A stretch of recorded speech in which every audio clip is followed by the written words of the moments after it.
Hi, I'm Mark. This is my November review for Taurus Sun sign and Taurus rising. We start the month with Mercury making a couple of aspects. The first on the 1st is to Jupiter. Now, this will allow you to plan and reorganise your daily routines and your work schedules. It's a good time to get things sorted out and plan ahead. Then on the 2nd, there's a square to Pluto.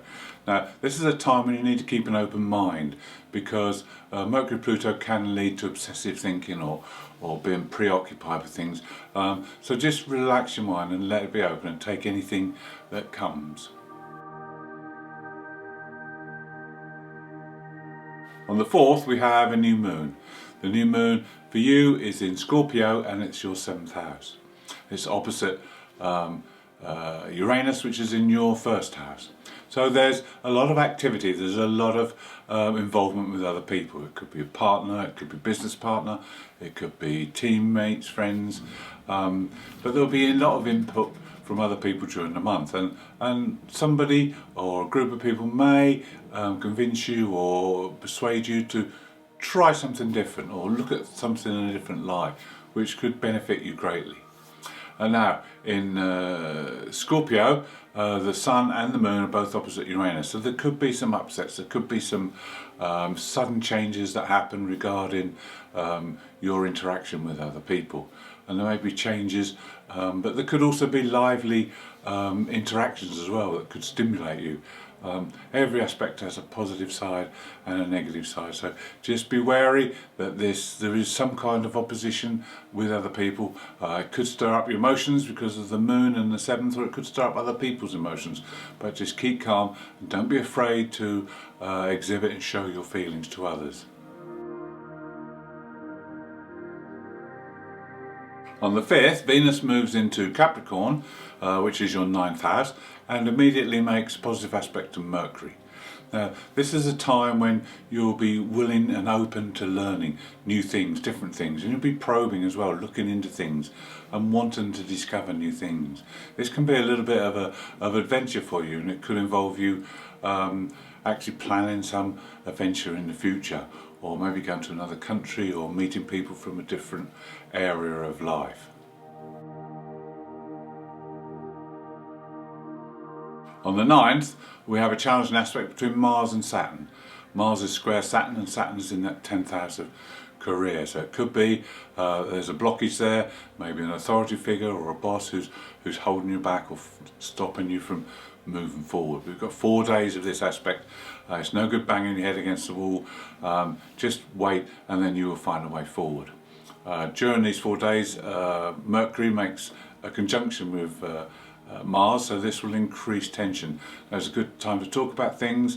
You may not feel like it, but it's good to get things off your chest, because if not you will get a tendency to get irritable and a bit nervous.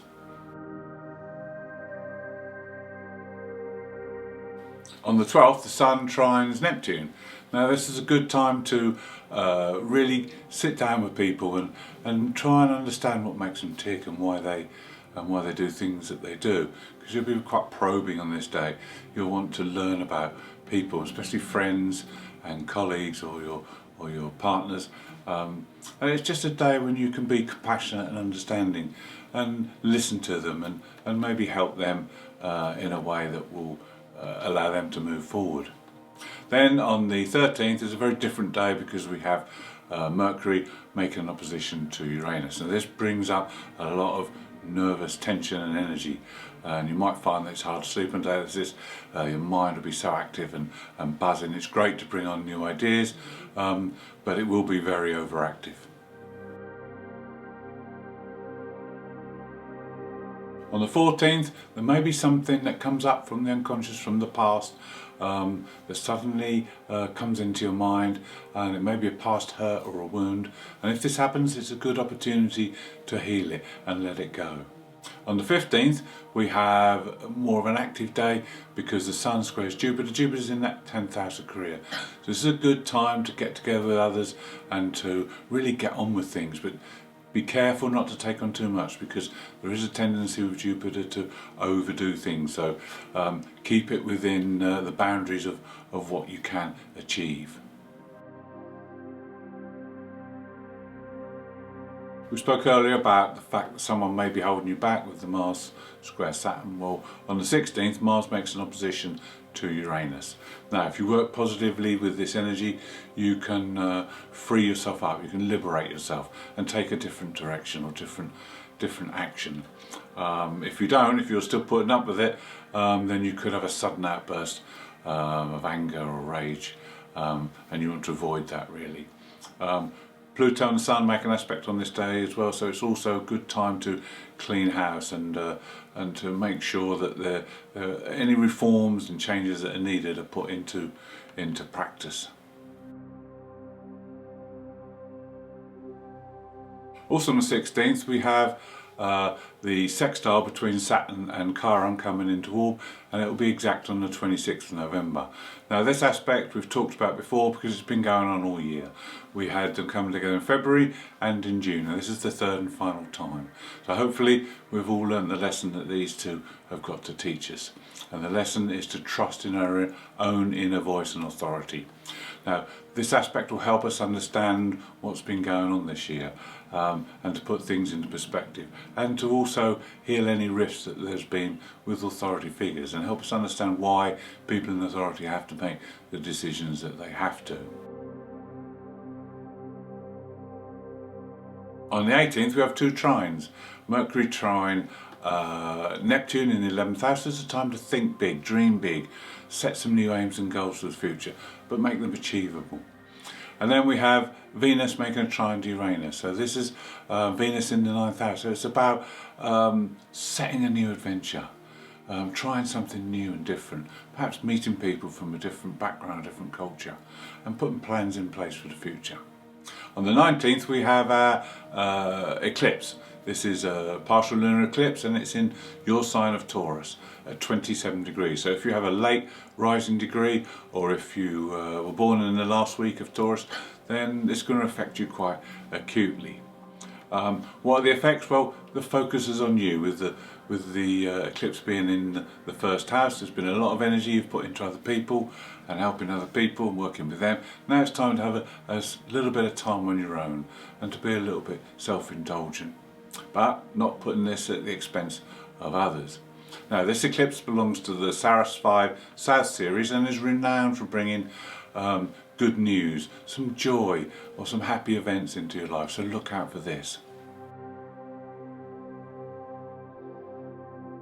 On the 20th you'll feel upbeat, very positive. Mercury makes an aspect to Jupiter, which will give you optimism, but also Venus makes a positive aspect to Mars. When these two are together, love is often in the air. So if you're not in a relationship, it's a good time, opportunity to meet someone new. But also it could be friends you meet, or colleagues, acquaintances. Mars is in that 7th house, so it could be any number of people that suddenly pop up into your life. This aspect lasts for 12 days, so it's not just going to fly by overnight. And mixed with the eclipse is good news on the way. So this is good also for finances. This is good for making your surroundings better. It's good for anything artistic and creative as well. The week of the 22nd is very eventful because we have the Sun moving into Sagittarius. We then have the Sun make a conjunction with the South Node, Mercury doing the same, and at the end of the week the Sun and Mercury are also joined together in conjunction. So this is a very eventful week.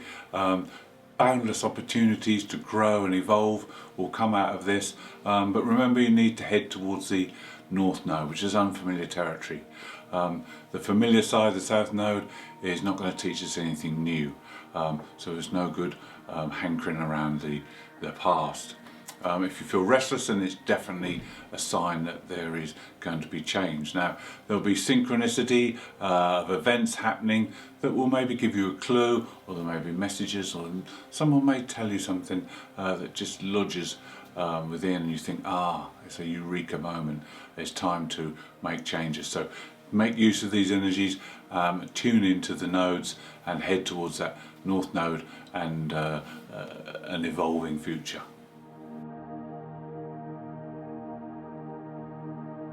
To end the month we have two minor grand trines, one on the 29th, one on the 30th. These are very dynamic, and you can use the energy here to do a lot of good.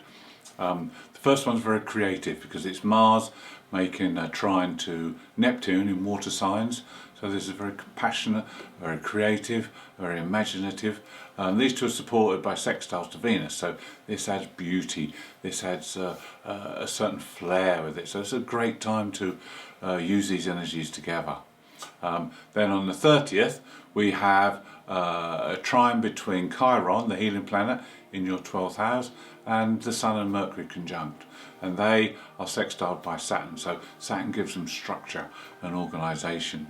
But the Sun aspect to Chiron will allow you to tap into the mass unconscious of the universe, and perhaps allow you to heal and to help others to heal the wounds of the past year, so that we can all move forward.